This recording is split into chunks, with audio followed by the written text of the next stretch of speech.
Yeah, sorry for the delay. We're going to start the meeting. First up is the approval of April's minutes. If there are no objections, they are deemed approved. And we're also going to take attendance for committee members. Trevor Holland. Yeah. Diane Lake. Yes. Ryan Gillum, yes. Carlin Chan. Catherine Freed. Nancy Kong. John Nedick.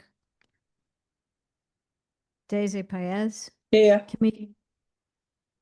You have to be in person to be here. Rob Namanian. Here. Tal Roded. Daniel Tano. Zachary Thomas. Josephine Velez. Kay Webster. Present. Thank you. Can you still hear me, Eddie? Yeah, we can Can hear you still hear me? Okay. So up Okay. next is your update, and that will include the update on SDR. Good evening, everybody. Long time no see. A lot on the agenda. First, I'm gonna Ted unfortunately cannot be there tonight. Ted Enoch. He just wanted to give a few shout outs to especially the SDR Park Coalition for all the work that they've been doing. Anli and Susan from the SDR Park Alliance. Shout out to Bob and all the gardeners that have been working on the Befunda Garden. He has like a 3-page list. I'm not going to read everything that he wrote, but he just wants to give a special shout out to everybody. Everybody that's been working within the park, the Catalyst program, City Parks Foundation, they're out there, they're out and about. They're, doing a tremendous job there. We have a cleanup there tomorrow at Mafunga Garden. We're gonna hopefully drop mulch in the morning. I'm gonna drop bench lights off in the morning, so there's gonna be a lot of work being done there. But like I said, Ted is just greatly appreciated for all the work that's being done. And I think he said that Bob is celebrating his 90th birthday tomorrow. So happy birthday to Bob. Notes from Tom. Topics of discussion on my end. I know that specifically we wanted to talk about the projects in Sarah D. Rivington Playgrounds. So they got the bids going out in the fall. That was a $5.3 million project that we got. The second project, granted Delancey. Pending permits from other city agencies. DOT is reviewing the design from the adjacent streets. Parks, we're working on the stormwater prevention, pollution prevention plan. Hopefully that's going to go out to bid next year. I know we're all looking forward to Little Flower. Little Flower Playground is expected to be open by the end of the month. Parks is planning a ribbon cutting. I was there last week. The park looks beautiful. New playgrounds, added new barbecue in the barbecue area. We're going to be sport courting the basketball court. That's going to be done after the park is open, so that'll be closed for like a week or two, but that's getting done. So for construction, if anyone's noticed in the park, we do have a PEP increase. We have a lot of seasonals that are coming in for the summer. We actually have a new commanding officer, Captain Jack Alvarez, who unfortunately cannot be on this meeting tonight. He's a new captain for the South. Captain St. Louis is on in the Bronx now, so little shout out there to Captain St. Louis. We appreciate all the work that he did in the South. And on another note, we do have the movies under the stars from public programs. That is back in session. Our first movie we had a movie 2 weeks ago on Saturday. The next movie is at McKinley on June 25th. It is Kung Fu Panda 4. So, that's all I have. I know we want to focus on Saturday and the construction projects. I don't have an update on the storehouse yet. Once I get that, then I will defer back to the community board in the next meeting.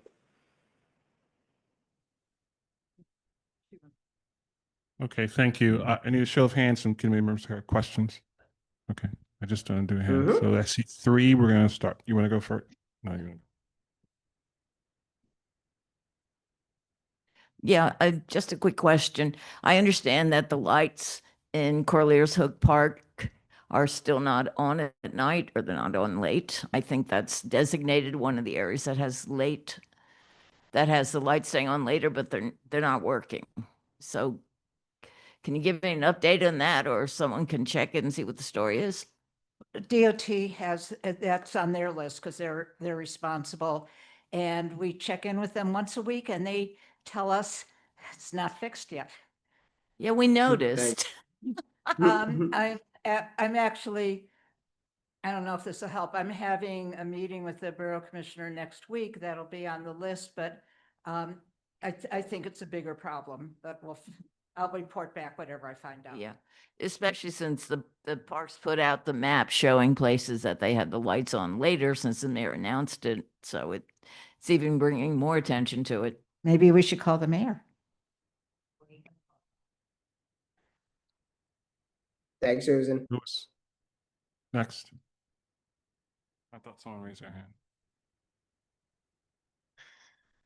Hi, I just feel like this was a really minimal update on the capital projects in SDR Park, and it would be really great to have a more detailed update about what exactly is going on and why those projects have changed their schedule so much and where we're heading and what the new timeline is. So that's what I'm asking for. I can reach out to, like I said, I got my notes from the Chief of Staff, Steve Simon. That's what he sent me in regards to our projects at Sarah D. We discussed the Rivington Playground and then the larger project that covers from Grant to Delancey. Like you said, from Grant to Delancey, there's pending permits from other agencies. DOT is reviewing the design for the adjacent streets and the intersections that they're reviewing. Like I said, we're working on the stormwater prevention plan, which has to be approved by DEP first, and we're hoping that this project goes out to bid next year. And like the playground project, that should be out to bid this fall. So that's moving in the right direction.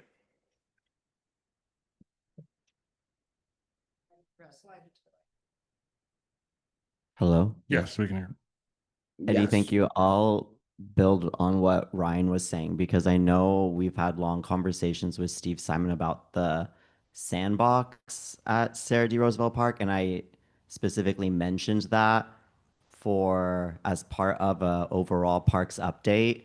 So I don't know if you have an update on that or not, but that was kind of what prompted this entire agenda item. So kind of disappointing not to hear about that.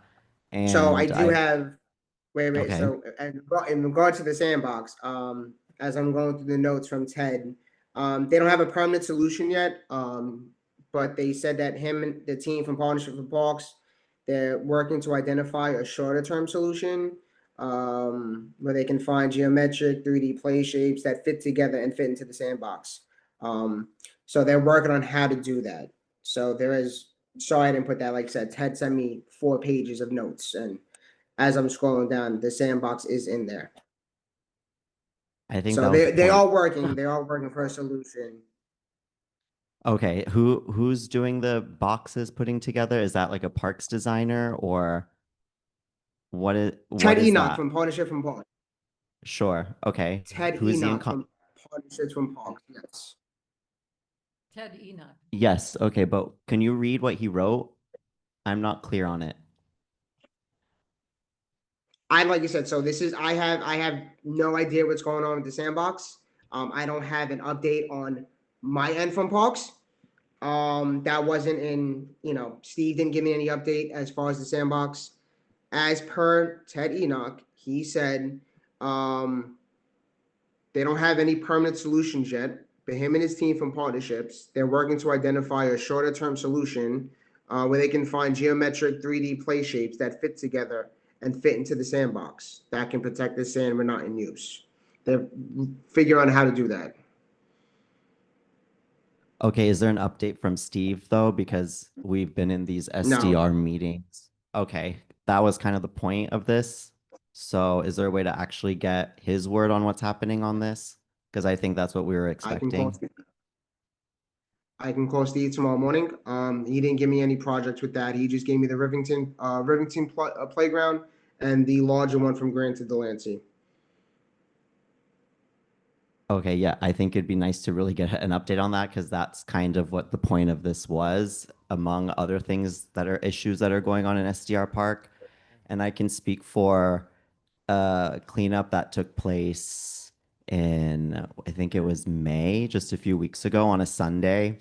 And I think this correlates to whatever update you have about PEP and the drug use that's taking place there, because it was shocking to see that even a small group trying to put together a cleanup that is supposed to beautify a space and make it active to deter bad behavior, there was still people that were coming by and they would pass out on park benches after the kids had just finished sanding them. And then there was also people that were in another state of mind without any clothes on right next to these kids that were trying to paint benches. So this is an issue that's like beyond a community group scope, and it seems like it's like beyond a park scope. So what is the next step with PEP if we have a new PEP person? Because it's not So getting that's better, not, it's getting worse. it's actually, it's bigger than a PEP issue. Also too, we've had a community link with sanitation NYPD that has done a tremendous job. We were going from Canal all the way up to Delancey. That community link with sanitation just ended at the end of May. But NYPD, the tower lights are still out there.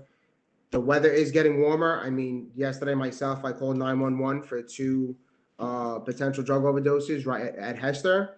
But it's not just a PEP issue. It's a larger issue. We meet with the 5th precinct every week. Unfortunately, I was unable to attend today, but we do meet with the 5th precinct. We do discuss what's going on in Sarah D Park. Like I said, the drugs and the homeless, it's a bigger issue than just PEP and NYPD. And Right. yes, it And is it seems unfortunate. like we've known this for a while now. Yes. And it seems like the solutions right now seem to be more reactive than proactive. So Well, let's do this, Rod, because I I don't think know. I think we really need a little more detail from Steve, and I'm just being honest because we've been talking about this some time. But I want to move to Kay, who also asked. Go ahead, Susan. And I One of just the- asked if when you saw the people that closed, did you call 911? Uh, I think we had parks people there. You should call 911. Okay. Absolutely. I Mhm. also, I mean, I definitely think that's fair, but if like Parks is overseeing something like that and is like visibly present, You I- should call, but you want action, and the way to do it is just call 911. I don't know. They may, if they're calling also, that's fine. Then you're both calling. it's also beyond 911 at this point. These people are so comfortable to behave this way next to children. I don't like, this But is you just, keep them out Even of there myself away as the from- manager. Susan, and Rod, we're doing it back and forth. This is obviously a larger issue. I'm going to move to Kay, and then I'm going to ask something from Eddie because this is not a new problem. It's gone on for years. But go ahead, Kay. Hi, Eddie. Thank you Hi, Kay. for being the guy who did show up. This is, I think, above your pay grade, quite honestly. But there's a lot of things, but it would be great to get the contact information for the new PEP officer, whoever's in charge, so that we can stay in touch. We had a panel of providers who provide services in this park, and we also had the 5th Precinct's youth officers here. Out of that meeting, we had breakout groups. We are coming up with a idea about next steps to be done, but that's the organizations that are in this park. So, some of it will, we think, involve deterrence, which would be PEP officers at certain key places in the park. But I do think this is something that the commissioner and the Manhattan commissioner and Steve Simon needs to weigh in on. So there are things such as even a flyer that's laminated that warns people not to touch fentanyl caps, for instance. They're deadly. So there's that whole range, and then there is no housing for people who are homeless, so I don't know what we do about that. It's a little above all of our pay grade. But The one thing I want to say is that, referring to the Stanton building, which we were hoping we would hear more about, as I just gonna, since in honor of Bob's birthday, I will say that I want to quote an article that said, "The building there is a warehouse for city supplies, but we can't even get a mop out of there." Humber says, "That would change with the renovation. When the warehouse becomes a rec center with ping pong tables, a nursery, a theater, and a safe haven program for neighborhood kids. We've been waiting for so long, now we just can't wait for it to happen." That article was in the Village Voice, September 13th, 1994. This park has, I'm sorry to run this at you, Eddie, because this is not, doesn't belong with you, but this park has been a sacrifice zone for so long. I do not have a beef with people who are homeless. If they need to sleep on a bench, I'm not going to begrudge them that because I have a home. But I do think we can't have what the other things that have been happening here. And there have been studies done. The most expensive study that's ever been done proved that the way that you bring a community back is you have them engage in projects. We are doing that. The Alliance is doing that. The Coalition is doing that. A lot. We have gardeners who are gardening here. And the other piece that you need is enforcement for a little while until, so the community can feel safe to come back.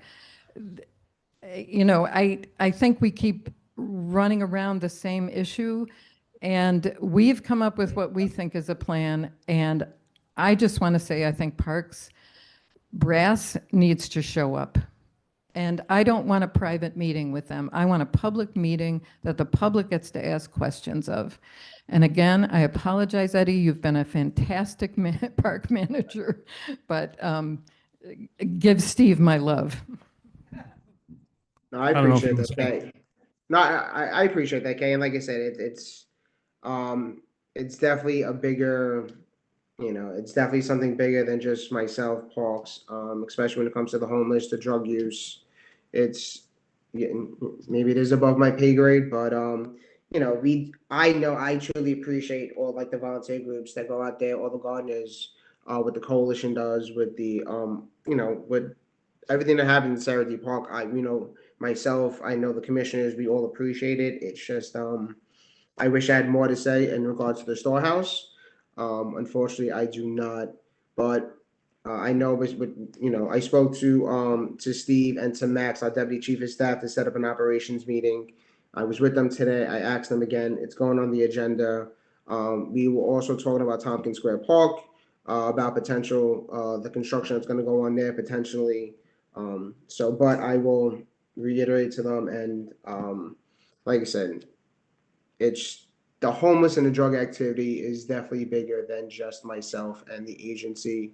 It's, NYPD needs to get involved, DHS needs to get involved, and hopefully one day we can beautify this park to, get rid of the drugs. Just doesn't take a day. Doesn't So, take Eddie, a day. a couple of things, because we could talk about this for quite some Mhm. time. Is it possible? I mean, we've seen Steve here for much for issues that are not as serious, a slide or a playground. So, is it possible to get him? Well, we'd like for him to attend the July meeting, if you could put that word in. And I want to ask Susan and you a question about meetings, because I know, and I've been a part of several meetings about this park of all different types. This conversation probably needs to go. I mean, it doesn't need to be in a public meeting, but we could, unless the right people are in the room, we're just talking to ourselves.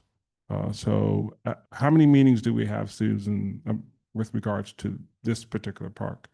I know there's an operations meeting, there's a The district. operation meeting, we've been trying to schedule, and Eddie's been trying to help since before Mhm. before Christmas, right? So Before we've been Christmas, trying yep. that. What? I said before Christmas. As soon as I got here in November, we've been trying to plan it. Yeah. And so what Eddie reported today is what he reported to me last week and the week before. The precinct is having meetings once a week. I also didn't go because I think they didn't send out invites. But what it is, it's at this point, a very short meeting. They are focusing on drug dealers, not drug users, but drug dealers. They are making arrests. They are trying to enforce with the stolen things stolen from Trader Joe's and Target. They're going to senior centers, actually, trying to tell people why they shouldn't be buying the food lying on the ground. They're saying they are saying they're seeing some progress. I'm not in the park, so I have no comment on that.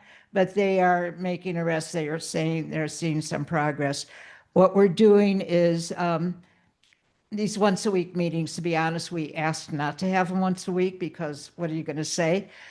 So we're having the providers come once a month and talk about, is there an increase in needles that they're collecting? Are they placing people?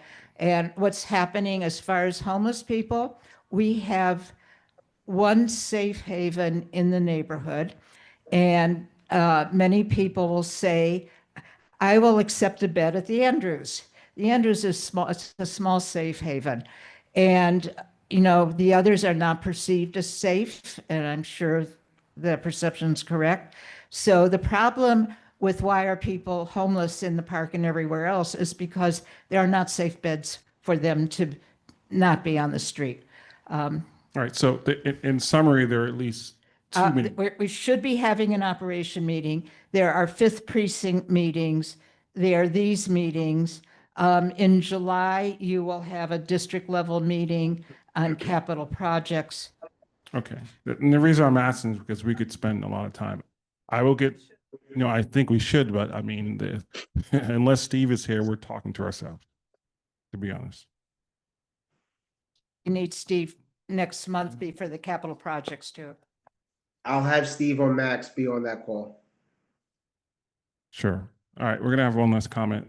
Thank you. I appreciate it. And I sort of agree with you, Trevor, in that we're talking amongst ourselves. This actually has to be elevated to decision makers, and it's policy too, right? So may I ask who the community liaison from the mayor's office is? Because I think that has to go up to that level to a deputy mayor or of operations, as well as the police commissioner, to really get this issue the visibility I think it needs. I've lived in this neighborhood all my life, and it's really incredibly sad, but the situation has gotten so much worse. all right, there is one person who signed up to speak, and we're gonna let that person speak, and then we're gonna move, and hopefully, Eddie, we can see if we can get some movement on these operations meetings. It's been going on since December, but go ahead. You have 2 minutes, but I'm not Yeah. gonna get upset at that. Okay, I just want to thank the coalition, various people that have worked on a volunteer basis, paid basis. I know that the park staff is short staff, but I want to bring to your attention, I walked through SDR Park on Wednesday at 8:40 a.m. 40 fentanyl caps. I stopped counting at 40 because one is one too many. And I saw a senior, a Chinese senior, sitting on the curb, and I asked him, "Sir, why are you sitting here?" He's like, "Do you see those fentanyl caps around those benches? I could die from touching it. I could OD." Now, that is a serious problem. And I know that this is above a lot of everyone's pay grade, but it's at the point where volunteer groups like myself who invite kids to come to paint benches, to plant plants, bulbs, it's a liability. And, someone asked me, did you get them to sign a waiver? And I'm going to be honest with you. They sign a waiver, but I can't in good conscience tell them, "Oh, I'm sorry, your kid died, but you sign a waiver." That is not okay. And the reason, and, I know, Therese, Eddie, we've been emailing this, and I feel like it's not going anywhere. So I wanted to say it in public. 40 fentanyl caps. I stopped counting. And this is just from Grand Street to Hester Street. That is ridiculous. When we go clean the park once a week, once a month, we don't see the extent because park does a really good job cleaning so that our kids are safe. I went on an unannounced walkthrough and that's what I see. And so it's not a homeless problem, it's a drug problem. And that is, I'm not against the homeless people sleeping on the benches, although, we kind of want them to not sleep on the benches while the kids are sanding. But it is a drug problem and it is affecting a lot of people. Susan, if you could wrap it up. Yes, summer is coming, and a lot of the seniors in the tenement buildings, they sit at the park. I want them to have a good park to sit in. And, hey, everyone, we've been doing a lot of good work, and some of the volunteer groups might stop doing this because of liability issue. All right, thank you. No, we're going to end this because I think we need a bigger discussion about this. Let's make one quick point. While you're doing that, I know that DDC has an ESCR, BMCR update, and I see that Jasmine's here for Sale 250. Is your presentation on a laptop? Or do you have a presentation?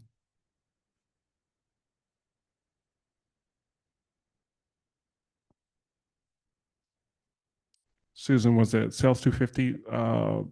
She said she sent a presentation for Sale 250. Jasmine is here, actually. Can you sign into Zoom? Yeah. Well, we have to put it on the screen.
Should be Jasmine, right? Okay.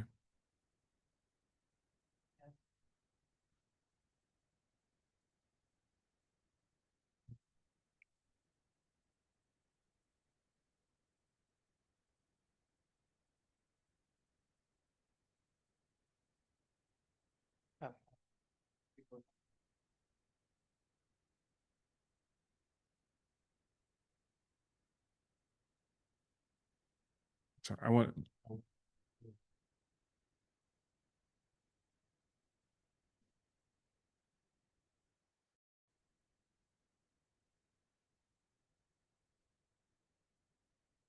Were you able to access? It's on. Super.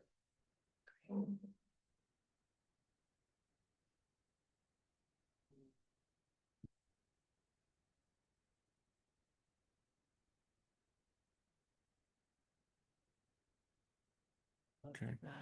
Uh, just a small intro, but you're going to introduce yourself because a lot of people here, even though this is Parks and Waterfront, we know nothing about SAIL 250. So I'm glad you're here to explain. I hope we get some information. It's pretty close to the date, and this is the first time we're hearing about what possibly could be on our waterfront. So thank you. Oh, absolutely. And I'm glad that I was able to make it today. Hello, good evening. My name is Jasmine Uribe. I am the Community Affairs Manager for Salesforce 250. Thank you guys for making time on your schedule to get some more information about us. And that's what I'm here for you guys. One, to let you know a little bit about Salesforce 250, let you know what's going on in the area, as well as some other events that are going to be happening.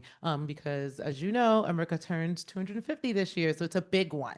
And there are a number of things that we'll be doing. So it's not just yep. So on the data, so before Salesforce was 250, there was an organization called OpSale, and they were in charge of organizing the many events that were happening during the July 4th celebrations. Now we have the opportunity, and we are doing it big. Unfortunately, we're not as big as the Knicks, and if you felt the Earth yesterday, but we consider ourselves to be one of the largest events that's going to be happening to New York in the coming days. Of course, so I want you to imagine, yes, we are not the Knicks, but we are kind of pretty big here.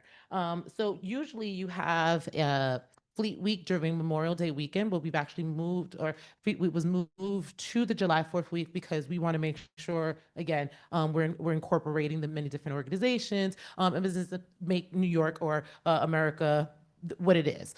So we'll have about 40 ships from 26 different countries at the moment, and that changes every day, which is, we've provided some information, some pamphlets on the side where you can go to the website and find out more because it is updating. We don't have specific, or we're not providing specific peers, but we definitely will be in your area by Pier 35 Kent. Just we could say which ships, but we will be in the area and making sure that, one, the community knows what's happening, as well as has access not only to the tours, the events, and making sure that we're being safe at the same time. So I know one thing that we want to point out is we have meetings at the wazoo in terms of the city, FDA, FDNYC, NYPD, sanitation, parks, in the different areas that we are connected with, just to make sure, one, that we're following the rules at the same time, having a fun opportunity. So again, just giving numbers, the numbers are big, but we are expecting a large number of spectators, tourists, over 10,000 servicemen. So not only are the ships coming, but we have people coming from all over the world, right? Because these are training ships or from different countries, and we'll also be welcoming them. So Salesforce is taking care of hospitality when it comes to our servicemen, so making sure they're set up, having tours, information about what's going on in the city. And we want to know, in terms of partners, in terms of collaboration, if there's something in the area that they should be checking out, or if there's an event that you guys are happening that we should be letting them know, tell us. That's what one of the things in terms of partnership or collaboration is really big on. We want to make sure that we're providing our visitors kind of what all the communities have to offer. Just an example of some of the tall ships. I don't know. I've been on a cruise ship maybe once or twice, but I've never seen a tall ship up close and personal. So this will be let's say a once in a lifetime. Maybe some folk have been around for the 150th. I don't know. But this is a once in a lifetime opportunity. We want to make sure that we're taking full advantage. So there's going to be a beautiful parade of sales on the July 4th week, and I'll give you dates. But on July 4th, that morning, there's going to be a parade of sales. It's 15 miles going from George Washington to the Verrazano Bridge. It is going to be beautiful. And we want to make sure that you guys either know the points that are the different peers they're gonna be doing activations, as well that the community knows to come out. As well, we provided on the website the different countries, because of course, some people just have pride. And I know for me, I'm Dominican, and I'm going to be so hyped when our ship gets here. My whole family will be taking a tour. So making sure, especially for groups who, if you have groups, community board groups, educational groups, I know some people talk about some volunteer groups who are looking to have what we're calling our private tours. And it's really just making sure that we're carving out some time for community members to get ahead of the game. Because as we know, and we're from New York, once you say it's free and you put it on a website in 2 seconds and it's gone. So we want to make sure that we're being very intentional about checking in specifically with local community boards and our elected officials. So if there is, someone who we might have been missing, and luckily you're not on that list, but that you guys are letting us know about that. Oh, sorry. So just quick, and again, there's flyers in the back with all the dates and the information, and I'll read some of them for now. So on the 3rd, there is and the flyer on the side has it as well. If you guys want to grab it, so you don't have to take your pictures. Yeah. Yep. I put some, and there's some goodies, pens and pencils. We want you to think of us.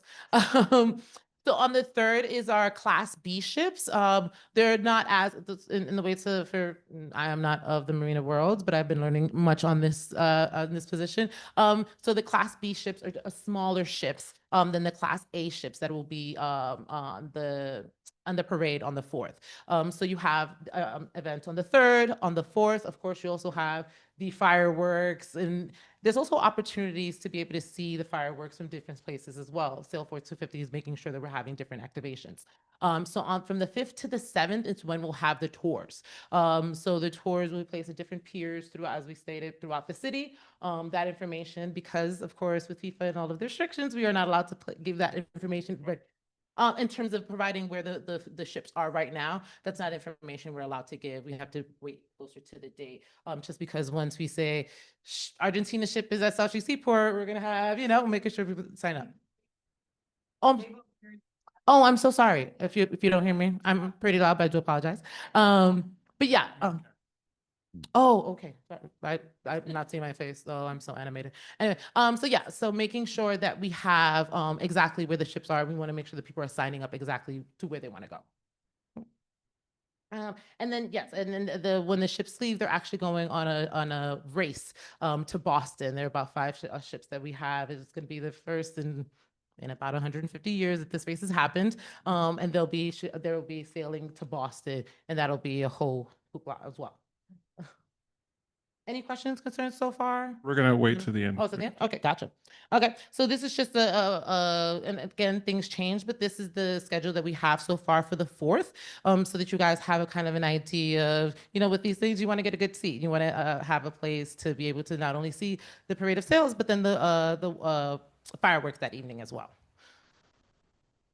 Yeah, so in terms of I can send this, because I don't think you guys have it. I don't think Send it to the community board. That would be helpful. On the flyer, yeah. So on the flyer, you'll be, and you can have that one.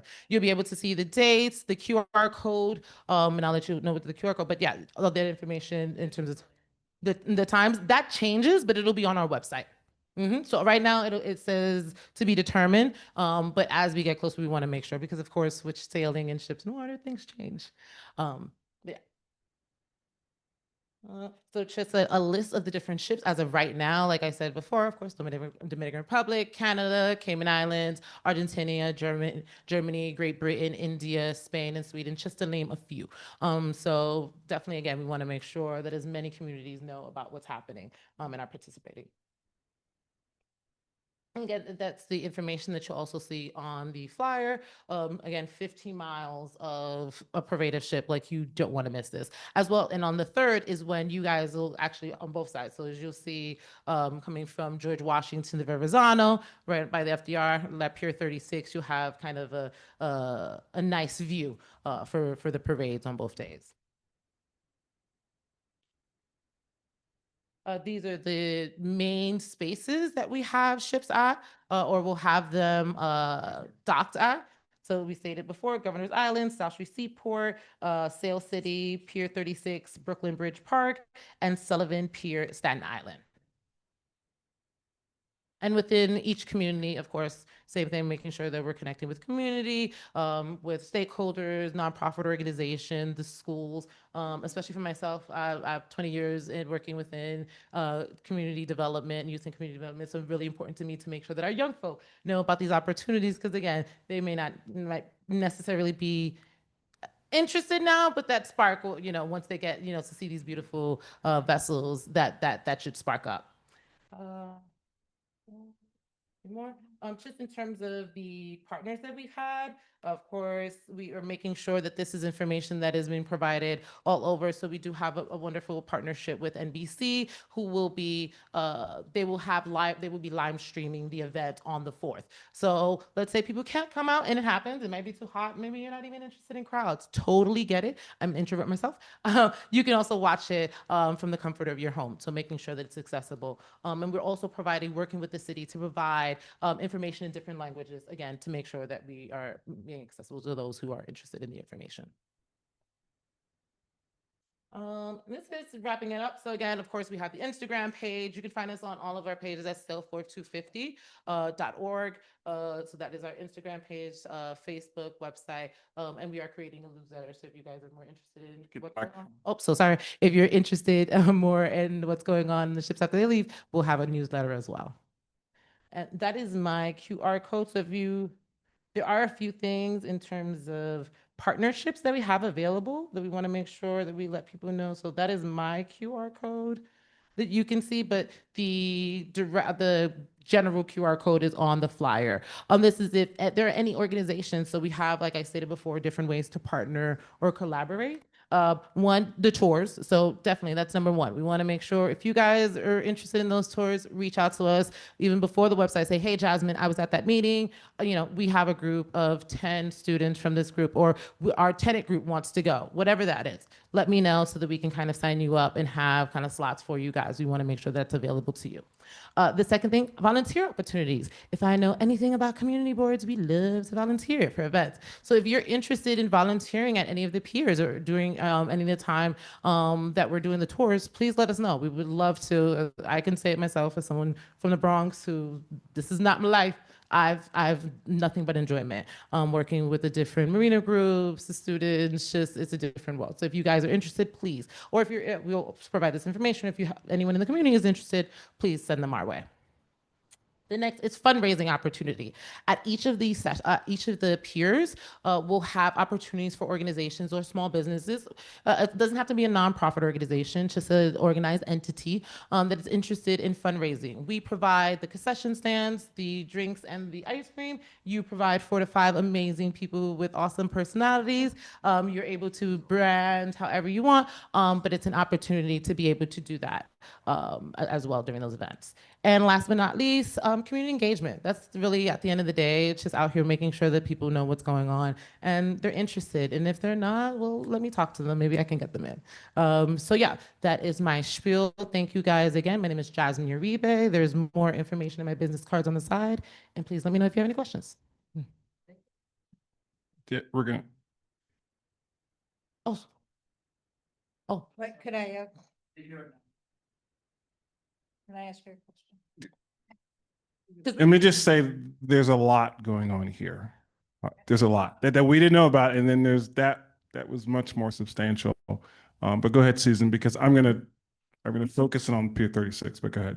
Okay, are you working through any agency like SAPO or what city agency are you working with? The reason I'm asking, and it's not directed at you, the community boards are very upset that no one has been reaching out to us. Like it should have been several months. It should have been several months ago. We were fortunate one of our assembly members connected us with you. But what agency are you working with?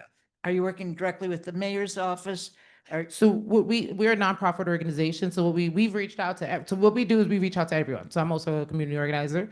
So what we do is we reach out, just like you guys reach out to the agencies, the deputy directors, and then once we make that connection, we move forward from there. What agency are you getting permits from? Oh, the city, the mayor's office, we would have. to You're go working to them. directly with the mayor's office. That's in terms of the, yeah. I'm just asking because we want them to be getting input from us. You know, like I don't know if any streets are going to be closed, you know, we're just not getting. Oh, so no, so in terms of anything, so most of the sail forth, everything is water. So there is nothing that we're activating besides on the 4th at Governor's Island where we're having our event for the parade of ships. We're not closing There any won't be, streets. There okay. isn't any, no, FIFA is here. There are no permits for gatherings over 100 people. That is, so no, we are following all of the rules as everyone else. There is no, yeah. Well, the FIFA events actually do have to notify the community. No, that's what I'm saying. We're not FIFA. That's what I'm saying. I know. Yeah. Okay, it's just very confusing. No, It's absolutely. not your fault. It's No, just no, confusing. absolutely. But it's just in terms of making sure that we are having the conversations with the city agencies, like, yeah, we have what's called, and because of Fleet Week and because of all of it's a national. No, I just wanted to know what agencies to reach out. I wasn't, Oh, I'm sure you're everything's- doing everything Oh, okay. correctly. I just wanted to know which of the agencies were responsible. That's all. Okay, in terms of the events happening? I think we could Just for price it out because I yeah. think as she's coming as a rep to give No, I know, information. Yeah. I understand. It's more confusing. than Right. everything. And there's a lot that just, I mean, we didn't know anything about what you just described at all. So there's a lot, but the focus here is going to be 36, 35 in the Esplanade area, fireworks, street closures. I just saw there's an East River Festival. I live right across from 35. I didn't know there was an East River Festival. So I'm just, that's news to me. So that's going to be the focus of the discussion. But I want to give Doc and Wency a chance to speak before we go back to you and ask you some questions. So if you want to come up and introduce yourself. I'm going to give you 2 mics. I see 3 of you, so. I want to keep one with, oh, go ahead. I'll let them speak. Yeah. Oh, they'll be fine with one, Susan. All right. So if you introduce yourself and the role you're playing here. And you're going to have to speak into the mic too. Testing. All right, cool. Hanif Hussein with Doc NYC, Doc Master for Doc NYC. I'm joined with my colleague Terrell Miller, Operations Manager, and Gustavo Moran, who is from the EDC. We did have a quick update in terms of the Pier 36 for Sail 250. From what we have so far, there are not going to be any Class B or tall ships stationed at Pier 36. So access to the pier will remain active throughout Sailforth, and we'll be able to have the public come onto the pier and then be able to view what's happening. You are still going to have the private operators who are going to be doing their departures out of Pier 36 for July 4th, but I think the limitations are not set forth yet and what times they'll be able to go out. But we will have something posted on our website like we do every month with our departure schedule. We'll have that posted up sometime within the next week or two, and then we'll send it over to you as well, Trevor. You can circulate it with everyone. Right. Yeah, go ahead. Yeah. Hey, I'm Gustavo from EDC. Just want to say that our partnership with Cell 250, the mayor's office, and the federal agencies, all the plans at every site changes day by day, week by week. It's come to they've come to a decision that the site is kind of not usable for some of the tall ships, some of the Navy ships. And so they've decided to condense some of their operations to other piers, Seaport, Sullivan's Pier in Staten Island. And so this is just kind of an update that all of this it has been in flux over the past few months. But to Hanif's point, the plan for July 4th, kind of that entire week is for Pier 36 to remain open to the public. No closures, operating at regular hours. There's going to be some tour operations going out into the harbor, but that schedule is to be determined with the U.S. Navy, U.S. Coast Guard, So all of that will be public once it's been approved by those federal agencies. So just clarification, on July 4th, the Pier 36 and 35 will be open, That is the plan right? That's the plan. as of And today. Yeah. just regards to the tall ships, because I know she had mentioned free groups, I mean, groups who can contact, but we've been struggling to get tall ships and educational ships at 36 for years. We have basically tour and party boats. So it's a little disappointing that folks in that particular area, which is, environmental justice, low census tract, won't be able to easily access one of the tall ships, considering all the ships you just listed that are going to be there. The seaport is a nice place, but that economic area is a lot different than Pier 36. And I sent an email earlier about the fendering at 36 and the dock damage. And if that's part of it, I'm wondering when that will be replaced, because all these, after all this and everything that's going on, not one single tall ship will be at 36, only party boats. Yeah, so as part of our effort to support Sail 250 this summer, our plan was to implement a new fendering system at Pier 36. And 35, because they're docking at 35 too. yes, but our jurisdiction is on 36. And we, feel free to chime in. We're replacing 10 slips with 4, replacing 10 with 4 gates. And so that will improve the fendering system we have there, where more ships can dock. More at tall Pier ships or 36. party boats? All types of ships. We're a public pier. I think part of the problem with some tall ships is that they're too high to sail under the bridges. But whenever we have an inquiry for historic ships, Pier 36 is an option. But really it depends on the vessel owner, the vessel operator, of where they would like to sail, and if our facility is what they would like to dock to. Right.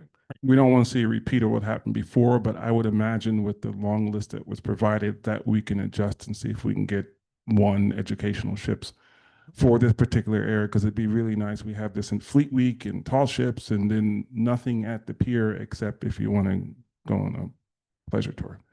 So just to keep that in mind, and I'll follow up and write emails saying, look, you need to get one there.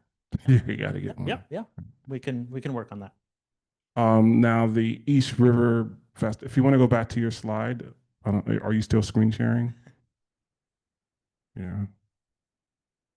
Yeah.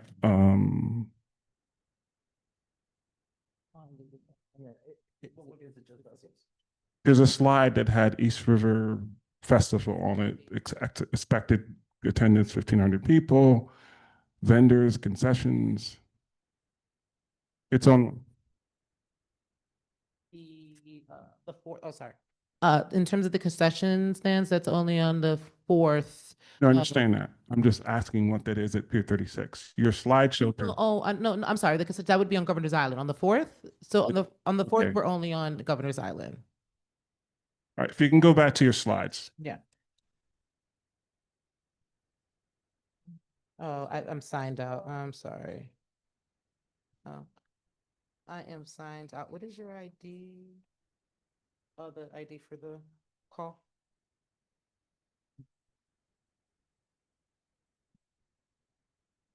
Yeah. Yeah, we do. There's a lot. She said she sent it. I don't know. I didn't even know EDC was coming. It's nice, but I didn't know they were coming. I think our normal person who handles it, how to go to something, there's a miscommunication, so that's our. I don't know what to say. I'm speechless. It's signing on, so. No, it's fine. I don't know if there are questions from other people while she signs on. Oh, it's signing it. It's just signing It's in, just yeah. the wheel spin. 'Cause- Oh, full service, of course. Do you have the full brochure that you just presented printed out? I do not have it printed out, but I have brochures with that information on there. No, And I'm a just map. trying to because we just need you to see that page that was, and I know it's taking a minute to sign in. Yeah, I'm sorry, it's with the service here. And so, yeah, I can definitely give you a picture. So you're asking about the map? Let's go through your slides. You had and I don't remember because I'm going from memory. No, there was another one that had, highlighted, and it said a date, it had dates for the East River Festival at Pier 36. Oh, that's updated, because as you know, we do not have at 36 as right now. You mean in terms of this is the different places? Pier 36, so originally that's what we had, yes. The Easter, oh, yeah, let me see. I can't see that. so regionally at Pier 36, yes, that is. So it's canceled this way. We weren't able to make the accommodations we wanted. So this is not up. This is changed, So no. it'll be that's- 0 here. As of right now, yes, unfortunately. Sorry. Yeah. Weekly updates. So yeah. I know, it's just a shame. That's why this is not posted. So this is unfortunate. This is why we don't post it, so that, because it does change, and as we're working with the city. That's why unfortunately, until we get a final approval and everything's set in stone and we have those permits, this is not information. So this is not even, This is, yes, this is. it has Pier 36 on it. Does it? Yeah. Yes, it does. Of course. Oh, in terms of where you were able to see it. Oh, that's only this is only viewing. Viewing for what, though? In terms of like that, like. No. See from, but we don't. No, I understand. You're saying that's viewing point for seeing tall ships. Yes, like. But you said on July 3rd, right? For the Class B ships. But you indicated that they had difficulty getting on the bridge. Maybe I'm saying it the wrong way. I understand that you'll be able to see it, not that we're doing anything at the piers. So like from. Okay, I know. Yeah, so it's just a pier that anyone in the public can go and see the parade of ships on that day coming through the East River. So. But there's nothing holistically planned for that site. Clarification. Yes. So some of the boats can fit underneath the bridge because that was initially. Yeah. And Class B. And just another addition to that, the plan that we had, and for the temporary fendering that I just mentioned, Mhm. the plan was to,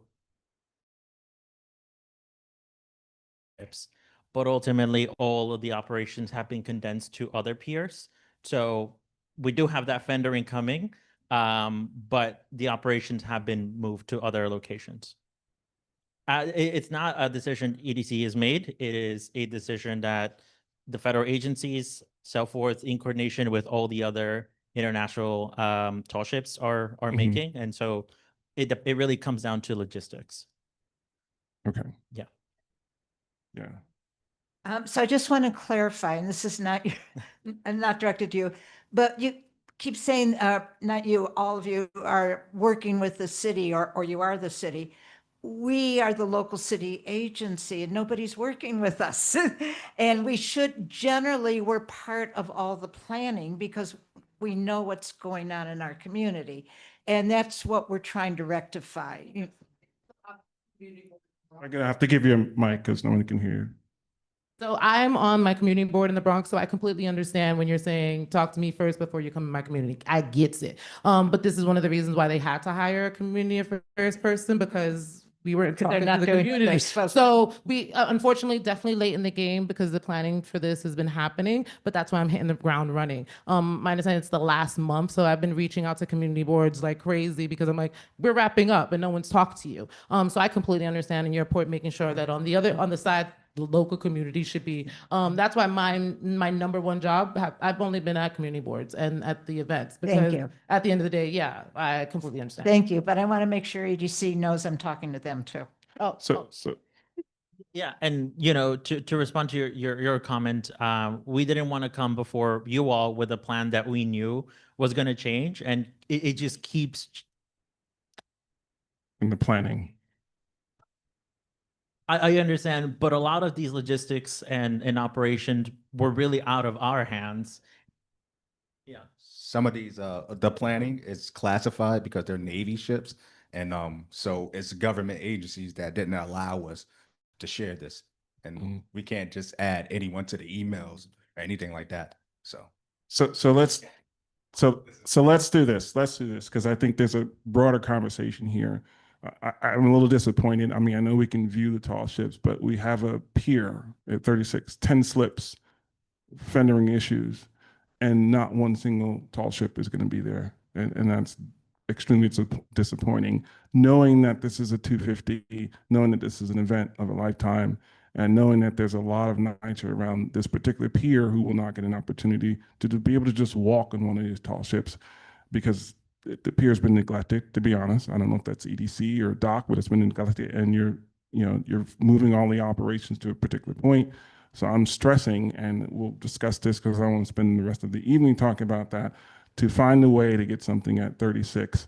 The last time they had fireworks, and that's the next point, and I don't know how much you're involved in that, on the East River, they wanted to put the operations vehicles on Pier 35 to support the operations at the seaport so that they could have a nice view.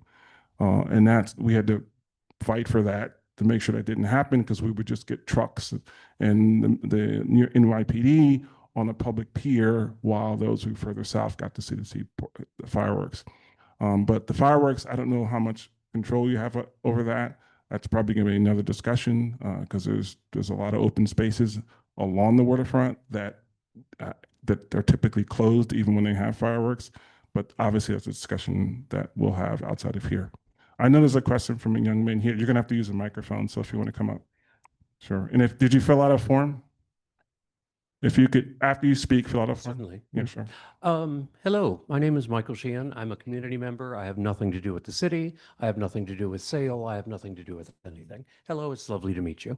However, I do love boats. And so I happen to be on this website about 10 times a day to look for updates. It's far more confused than these poor dears are allowed to say. Basically, I think the Navy is not allowing any information to be put about. From what I pieced together, just purely as an individual, just somebody who wants to go look at the boats, on the 4th, there is to be a huge parade of vessels, but it's nothing that touches shore. My understanding is that on the 5th to the 7th, there are going to be a couple of events. There's a lot of stuff on Governor's Island, I believe on the 4th and the 5th. What's my reading comprehension? From the 5th to the 7th, the only things that I'm aware of and that are publicly, I mean, I looked at it probably 3 hours ago. These poor things are not being told anything. I mean, it's the Navy. There's nothing, this is way beyond any of this. From the 5th to the 7th, there's going to be a number of events that touch the shore. To my knowledge, all of them are on the Hudson and not on the East River. This is just simply me as a community member telling you what I see from this site. So this is not a discussion that's. No, I know. That's why I'm going to push it outside of here because, Yes. yeah. And Susan, if we could set something up to talk about that with EDC. Good idea. To figure out what is going on. Any other questions? So I'm going to ask you to eat that presentation. Can you share that presentation? Well, it's public now. It's on the web. So if it all right. So if you could share that, and it's not on the website. You would have to have posted it. She may have sent it. You want to speak? I think the EDC, are you involved in the fireworks planning okay. Okay, well, thank you. I don't know how much we learned, but thank you. Appreciate it.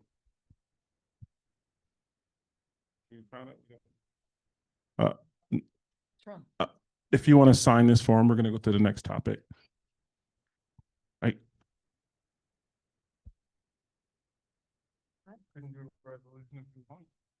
No, it's, we wouldn't know what to say, except that we don't know anything. Yeah. It's not just that.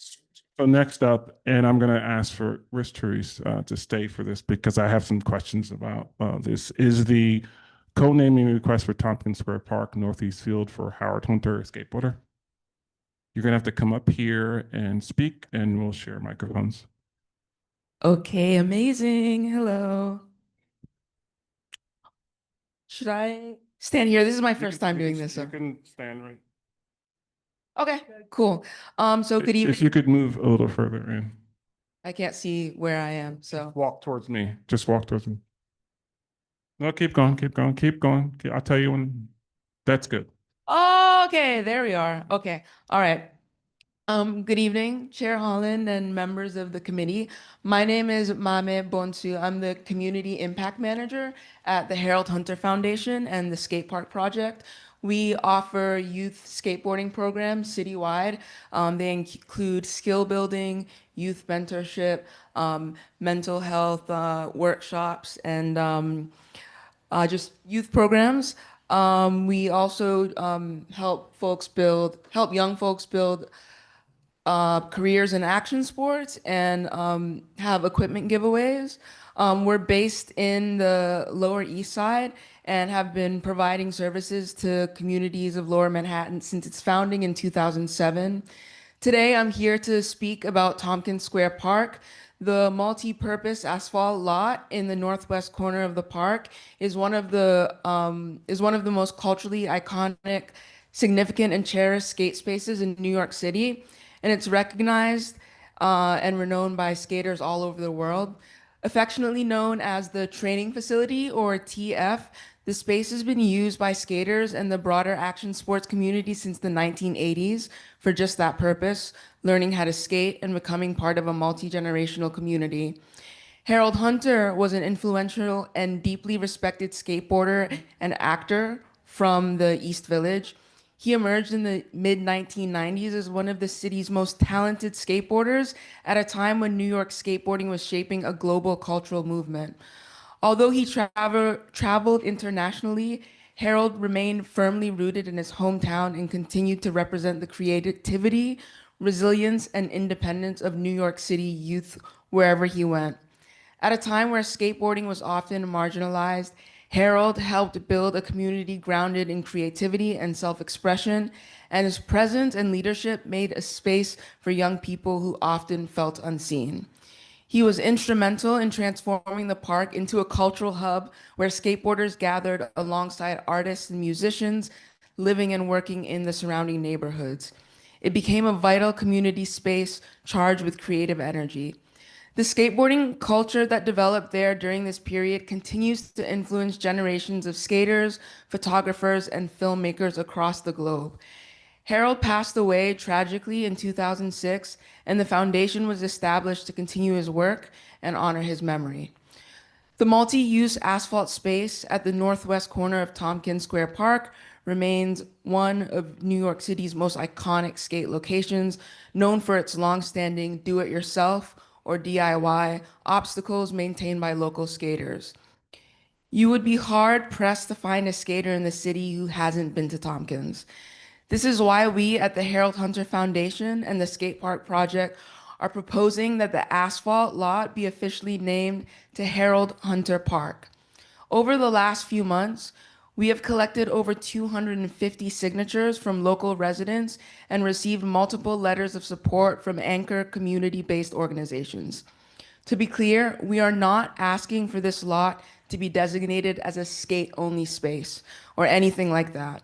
One of the things that makes Tompkins so special and unique is the amazing diversity of the reasons people use the park, and their ability to coexist in this space. We are simply asking for the service and memory of a local hero to be recognized and codified, and for the lot to be given an official name. While the Department of Parks and Recreation has never designated this asphalt lot as an official skate location, it recognizes its significance to the 307,000 plus action sports participants that call New York City home, and its standing as a skate hub for the last 40 years. As you may remember, well, in 2019, this community fought hard to successfully preserve the asphalt lot for this exact use and prevented AstroTurf from being installed. Skaters have often been marginalized, yet they are part of this community and they have been part of it for a very long time. Not everyone is a basketball, baseball, or soccer kid. An official name for this small section would show the young skaters that use the park today that they matter to. Naming the skateboard and multi-use lot of Tompkins Square Park as Harold Hunter Park would honor a local kid whose impact was both deeply rooted and far-reaching. It would recognize Harold's lasting contributions not only to skateboarding, but to New York City's rich cultural history, and formally acknowledge the community-driven legacy that continues to thrive in this well-developed asphalt lot and the neighborhoods he called home. Thank you all for your time and consideration. Thank you. Yeah, we're gonna go with some questions. Okay, cool. Okay. Should I stay here? Yeah, you're gonna stay there. We should have a third mic. Where's the third mic?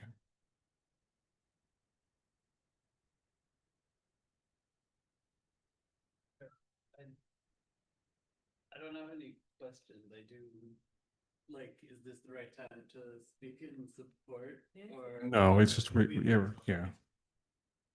Yeah, I'm just here, Nancy, take my mic. Go ahead. I have just a comment of support and why. All right, so I'm gonna go to questions first. Because I have a few questions more or less to do with, probably directed at parks, because I think this is a bit unusual. I know we supported asphalt, but I know, Susan, correct me on my memory of, there was one we supported, but there was also an issue where they wanted to convert it to a skate park or something. You're gonna need a microphone. Just to give folks here some background on the area, because it all seems very nice. I remember it Yeah. extremely well. We wanted it to be a multi-use park because of lack of fields for the youth groups. And Parks was going to support that because the community board did a resolution. And then there was the petition and Petition drive for what? by the skateboarders. Yep. And then, so then Parks changed and did not change to turf so that it could be used for skates. Okay. The other issue is that this is a multi-use place, and I don't know if Parks has ever codenamed a multi-use space. No, sorry. I know basketball courts have been, baseball fields. Baseball field, Yeah, like, it's just, yeah. when you go to a, yeah. Single use, though, there are other uses that come onto them. So I can ask, usually it's a 3-year wait. What do you mean by 3-year wait? Like the deceased needs to be, it needs to be 3 years from passing. Yes, yeah, that's it. That's not the issue here. I think that's it. And then there might be another thing. Steve knows for sure. I'll ask him. All right, and yeah, we're deciding tonight, or at least the resolution tonight. So I'm just asking for experience. And the terms of the multi-use in the city. The terms of it. No, in terms of it multi-use. I know basketball courts. I know baseball. I don't know if I can look up and see if there's a precedent where we've named a multi-use field for someone. Okay. Okay. Hi, I live across the street from Tompkins Square Park, so I'm very familiar with that area. And over time, the skaters have been more present there, but it has also had many periods of time where it's very multi-use. In the morning, we have folks doing Tai Chi. My children learned to ride bicycles in there. So the proposed name, Harold Hunter Park, is a little confusing to me because, and I think it kind of ties into this issue of it's a multi-use space. You can't really call it a field. It's not quite sure what to do, but I'm not sure that a park is quite right either, because it sounds like something separate from Tompkins, and maybe doesn't clarify that it's still a multi-use space for many members of the community with, as you said, all of the amazing, DIY stuff that the skateboarders have put in. So I was just wondering if you could talk about why the park, like Harold Hunter Park, like what were you thinking in that name? Well, on top of being a professional skateboarder, Harold Hunter was also a renowned actor. If any of you have seen the movie Kids, he was one of the stars of that, I believe, 1995 film, and that kind of catapulted him into the public eye. On top of being a skater, he was. Oh, I'm not worried about the Harold Okay. Hunter part. I get that. I'm saying the word park. Oh, okay. It's okay. Thank you. I think we're just trying. I'm sorry. I'm Zach Rubin. I work with the skate park project as well. Oh yeah, sorry. Okay. This is just the name we suggested. You know, it's just a proposal. So field, whatever the designation of the space is, which would be suitable for the community board, we're fine with that. That's just what we suggested. But my understanding is that it's just, you know, a concrete lot. There are basketball hoops there too. And it is- Yeah. we're completely aware of the multi-purpose current usage of the space. So Mhm. we want to be respectful of that. Yeah, I actually think some input from Parks on this would be good, you know, since we don't know about naming a multi-purpose space. What do you call it? Yeah. The I mean, Harold Hunter space, like, yeah. you know, how do we make a good name? It's had no name, you know, but it is a very important part of the park, as you know. We've spoken with Parks about it, and I think that's what you said at the beginning. This is kind of uncharted territory because you've done co-namings for streets, you've done co-namings for parks or renamings. I don't think anyone's really done like naming us just a little small section of a park before. So Okay, we're starting the precedent. got it. So I spoke to Steve Simon. There's not a president at MPPAs that we know of because there's a field or a court, so it can be named like a Harold Hunter Court or Harold Hunter Field or Harold Hunter MPPA. But we don't really have the precedent for the MPPA areas where that's happened. So it's something we have to look into. It's not that it doesn't exist. We have to look. So. No, and I appreciate that. It's just that I know they're here, and I think, I mean, I know people want to talk in support of it, but we're going to really need some guidance from Parks on this. And I'm just being Maybe honest. Hunter Park, because it would annex it like it's a part of Tompkins. So you don't want to make it seem like it's a separate part of the park away and not Tompkins anymore. So maybe something else. Court sounds good too.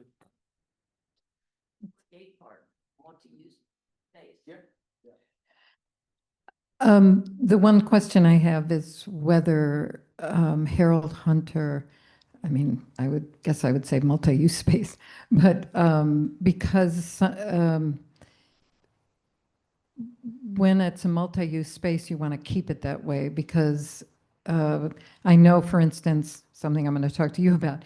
A lot of girls want to play volleyball, and when the Nike field court came in, that was destroyed. So a lot of the girls I see playing down there on the tiny little side of the basketball courts that are all boy. And girls tend to leave parks at 9 or 13 years old. So that's one question I have about, you know, skate parks are connected to boys. Yeah. They're not solely, but anyway. I have no worries about what you're doing. I'm just saying perception is that girls leave parks. And so I would just have it say multi-use, I guess, so that it's not nailing it down.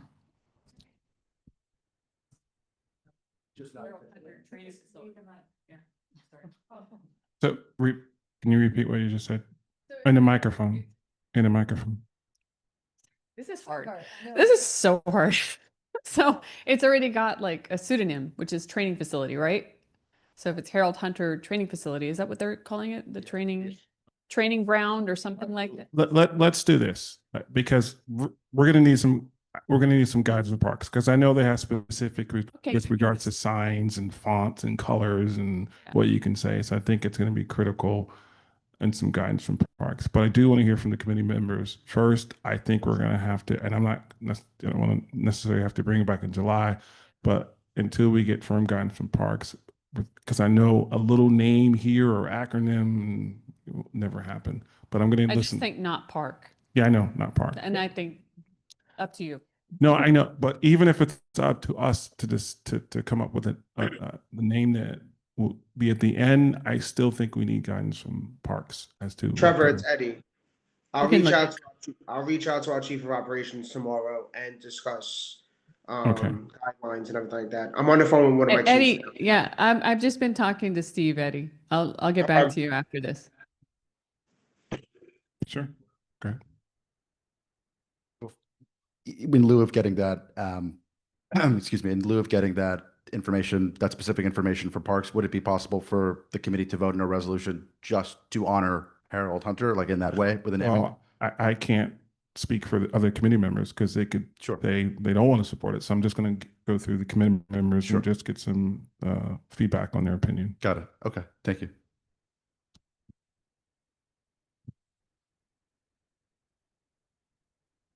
Thank you. I'm not sure if everybody knows, but I'm also affiliated with Gotham Park. And I just wanted to say that Harold Hunter Foundation was one of our first supporters. And Harold Hunter is actually honored in every single tour. And the reason for that is what was mentioned is because he was an incredibly inspiring individual that children that are often felt outsiders. And so that inclusiveness, which actually does inspire girls to participate too.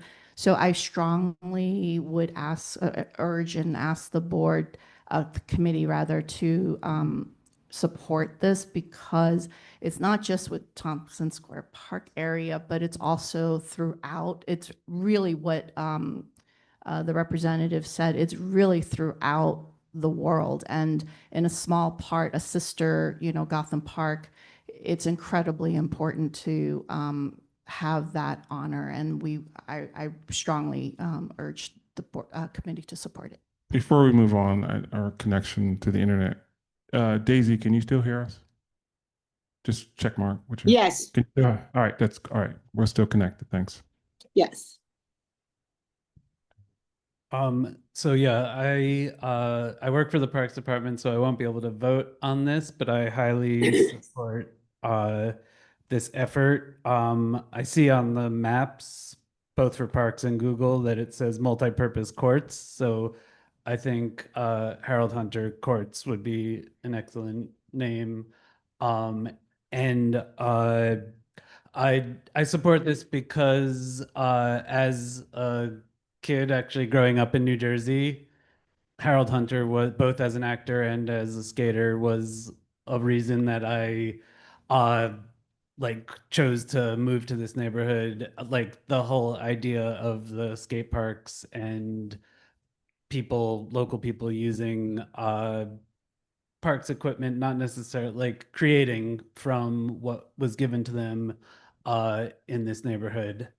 And I've seen this foundation do great things, as including I was very supportive of their effort to keep this as a multi-purpose court and not have it be a turf court. And I had one other thing, but I support this. Oh, I wanted to speak for Val, who's no longer on the community board, but giving kids places to skate and keep them off the couches and the watching TV and other bad things that they might do. So supporting this is a great thing. Is there anyone else? Speak. You're gonna. And if any of you didn't get a review the material we sent over, we got a letter of support from Welcome to Chinatown and from the Lower East Side Girls Club. Just one question. I know there's a skate park underneath the Manhattan Coleman. That is named Coleman. There isn't a name on that. I'm just curious as to why that location, because that's a skate park. Are you talking about the banks? No, LAS. Oh, LES. It is Elias Coleman, but everyone sort of refers to it as LES in shorthand. No, I know. Only because that is a skate park. Yeah. Yeah. Yeah. I'm just asking. The question was, I know Harold Hunter, this was his location, this was his training, but there is a designated skate park, which is also worldwide known. I don't know if he really used that park, and that would have been, we wouldn't have had the issue of precedent or multi-use if it was a skate park. I think that, I think one of the reasons why this specific space fits Harold Hunter Courts, Harold Hunter Fields, whatever you want to call it, is the fact that Harold actually grew up 2 blocks away. I did the majority of the petitioning, and one thing that I really noted again and again was that I would stop people and let them know about our efforts, and they would be saying like, "Oh yeah, Harold Hunter, that was my boy," or "Oh yeah, I knew Harold. He was like the man. You know, we did this, that, and the other thing." I was very surprised to see how many people actually knew Harold, who spent their time in the parks and knew him over the years. I feel just because of his proximity and the fact that, you know, he's still so present in the minds of folks that have been in the neighborhood for so long is a reason why this space should be used to commemorate him as opposed to the park at LES. Okay, I'm just asking. And Susan, because I want to be very careful here in terms of precedent, because I think we could see a lot of other requests similar to this. And if we, you know, they're going to ask, okay, why you support X, Y, Z, and you support L&M. So I'm just saying, I think if we're going to write something, it has to be based on guidance from parks. So I'm just a little concerned about precedent. Are you worried about the process of when we're going to vote and how to vote? No, not so much. I mean, it's precedent because once we do something that we haven't done before, the community board has done it this way. Why didn't you do it again? We want to. Absolutely. Okay. Do you want to move it to the agenda next month and have? We could either move it to the agenda next month and get some guidance from parks, or we could do a resolution with basically saying, depending on what park says, and that could be, yeah, but I really need to hear from. Give me a deadline.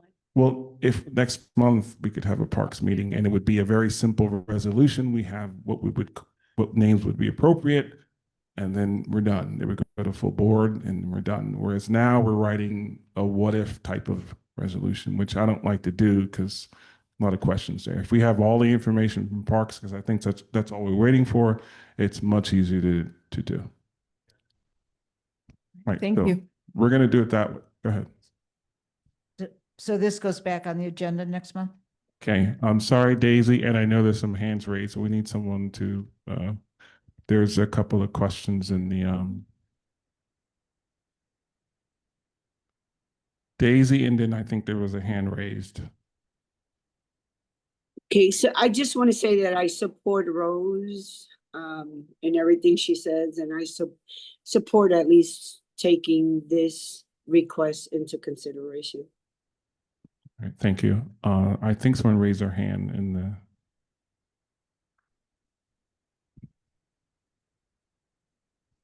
Okay, you can talk. You can talk, Brady. Hello, can you hear me? Yes, we can. Hi.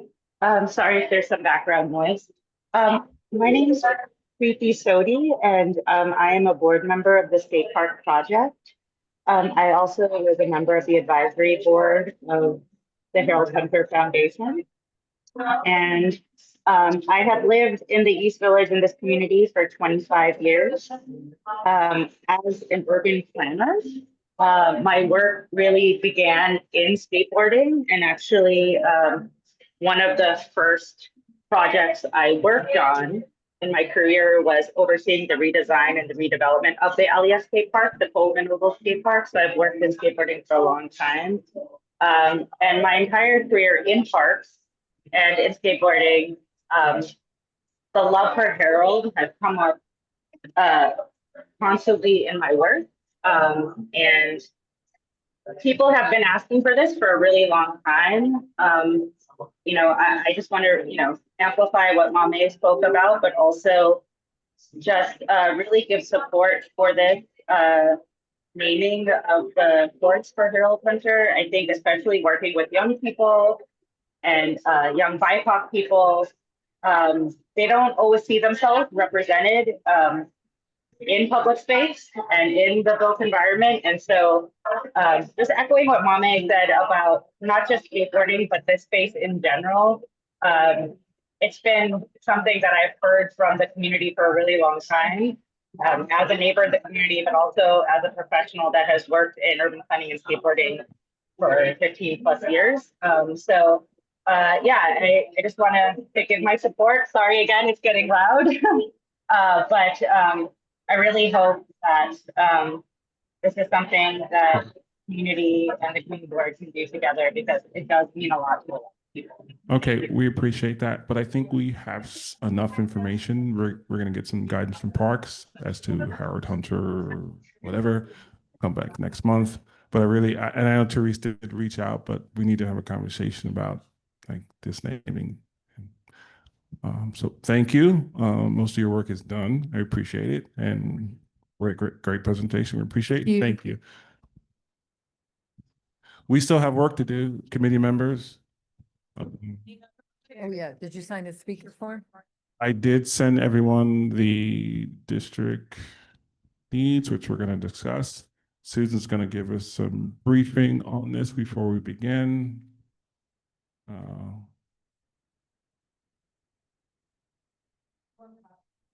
Yes, for everyone, because I know they didn't read the email. Anyone read this? No. I did. Check the email. Oh, sorry, it was there. This is started, right? I just want to say, you're the guy who said, I'm not going to talk. I did, you're right. I appreciate it. Nice plan. I was compelled to talk. I don't need one. That was good, Kate. I have to.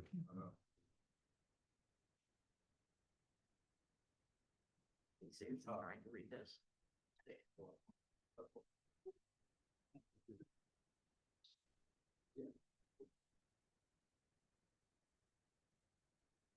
I think everyone here has done this many times. It's not new. It's not new for anyone.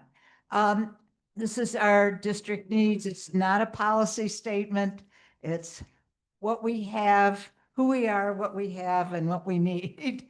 And it will inform our budget priorities.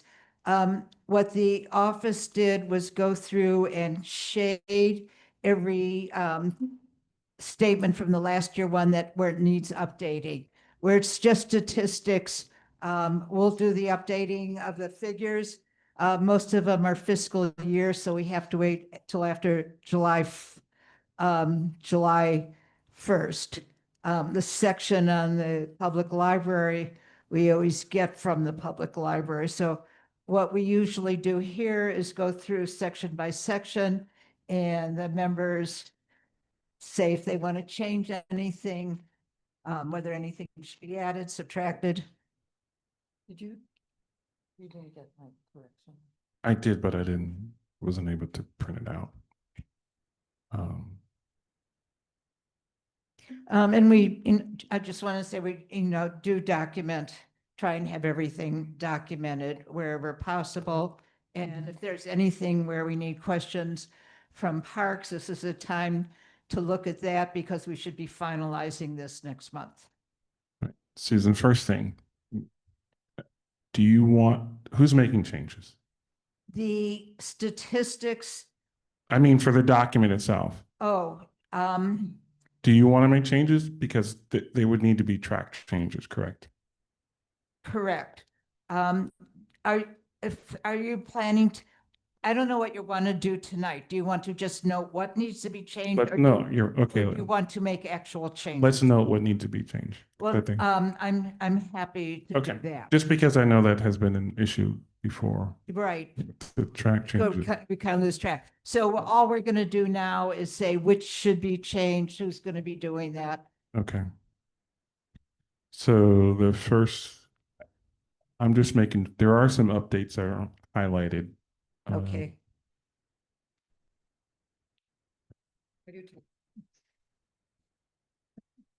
Well, on page 1, we're going to assume that's accurate. Okay. We're going to start with page 1. Yeah. Go page. But, I mean, That's for them. Okay, but it's not. Okay. Go ahead.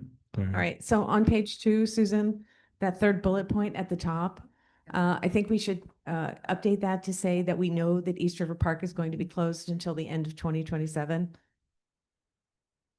That's why I asked Ethan about that tonight. Josie picked up a copy of this from Susan. Okay. So you know. Instead of late to. Right, right, right. What is it? So in that third bullet point at the top of page 2, we know East River Park will be closed until the end of, the north end, until the end of 2027. They just confirmed that tonight, so we should, yeah, great. Okay, I'm done, Kay. Yeah. Are we at Parks Buildings then? Yeah. Teresa, you could correct me if I'm wrong, but it's the the third bullet under Sarah Roosevelt Park. It should say a public restroom is available with supervision in one park house for limited hours. 3 are unsupervised with sporadic hours and often closed for repairs needed from misuse. The unsupervised bathrooms feel and often are unsafe. We had it that there was, I don't know where we got this from, that 2 are unsupervised and 1 is unavailable. Is there an unavailable bathroom in the park house, in one of the park houses here? I don't think so.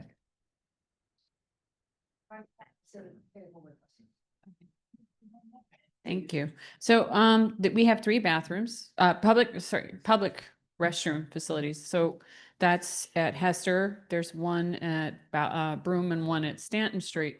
So the one at Hester Street is supervised because that's our headquarters for the whole district. The one at Broome has people inside the building, but they're not supervising the bathrooms or cleaning it. So they're just in the building. So, and then Stanton Street is not supervised because they're actually working in the storehouse. They're not there to maintain the bathrooms or supervise them, but they do. They help us to make sure that things are okay sometimes. Right, I was mostly saying that 3 are unsupervised. Oh, you're saying they are supervised. One but is.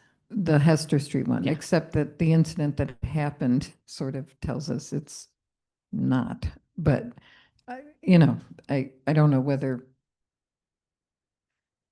And the one at Broome Street is It also. depends on how you define supervised.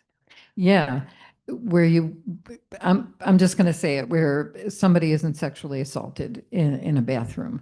And I'm not faulting parks for not staying outside and supervising, but the same is true with the Broome Street bathroom, that people don't want to go in there because of what goes on in there. So I would call all 3 of those unsupervised. This one's supervised sporadic hours. But, just to make the point that we want PEP officers, but anyway. I'd like to help you guys. I want to be able to know what you mean by supervised. Generally, if there's somebody inside most of the time watching, Inside the bathroom, right? Yeah. Standing there. No. No, where somebody. I think of it as either somebody's supervising standing outside or it's interior to the building. Like when Stanton was being built, we asked them to keep those only accessible by going through the building. And there's no way to supervise these bathrooms. There is no way unless you have a PEP officer standing outside. Correct. That's what you mean by supervised, having a PEP officer standing outside. It's a bathroom that I'm willing to go into.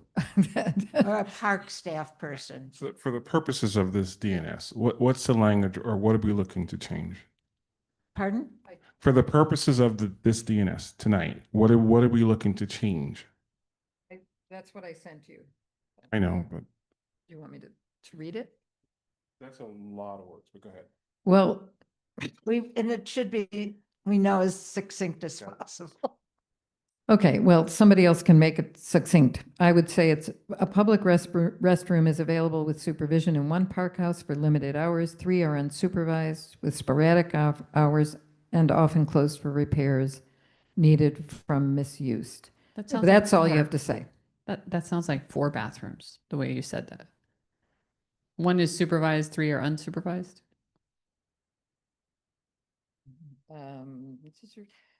one public restroom is available with supervision, one park house, and one park restroom. 3 are unsupervised. Oh, Yeah. oh, okay. 3 are unsupervised. This one is supervised. Can I suggest that you send me your language? We'll put a draft in and then you'll see that next month. Oh, so you're including the BRC? So let's do this. I think that, Okay. yeah. I'll send that language to Susan right now. You did send it to me, but and we'll note that for change. The next item you can send. Stanton Street Park House. Are we okay? Page 3. At the top, it says the Stanton Storehouse is not expected to be completed and ready for occupancy until 2027. So I think we need an update from Parks if that's correct or not.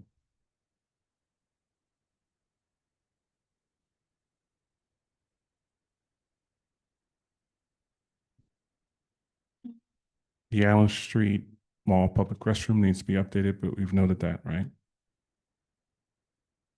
Right. What? The Allen Street Mall public restroom, that whole paragraph needs to. Yeah, I got Right, that we need the,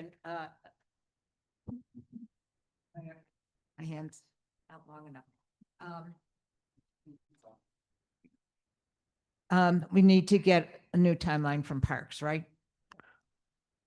Yeah, well, it needs new language, but yes. It's not just a public restroom anymore.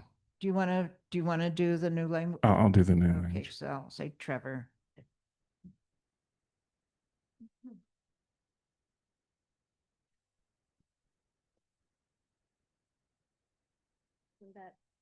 And then, of course, we need to update the ULURP. Under Seward Park House building, is it still being used by the Lower East Side Ecology Center? Yes. Okay. But the first bullet point under the, for the ULURP has to be updated too. The one that's shaded. Which is shaded. The Allen Street Mall public restroom. That's what I was just talking about. Oh, I thought you were saying the one above. Okay. Okay, so you're giving me the language for that. Okay.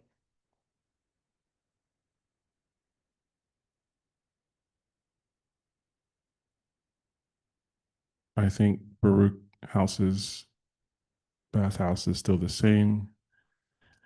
Closed without a clear plan. That's still true. That's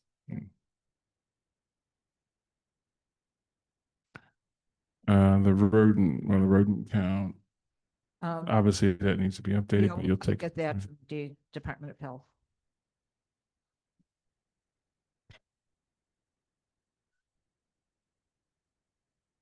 the community gardens. I know we have difficulty with this every year, but leave it the same. I just don't want to go through what we went through before. If there's gonna be change, we should have it before the next meeting. Therese, with regards to the bioswales, It all looks good. I mean, the gardens look good. I know you want to go back. There were 40 planned. Do you have any information about those?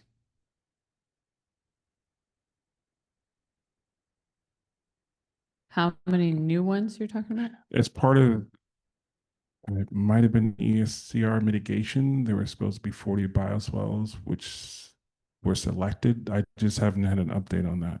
Yeah, I'll get you an update. There's nothing in here about PEP. And that PEP office, that they were cut pretty badly, right? That goes in our budget priorities. Okay, so we don't note it here. We never, no, yes, you're correct. We do not ever put it in the district needs. We always put it in our budget priorities. It's an expense priority. Well,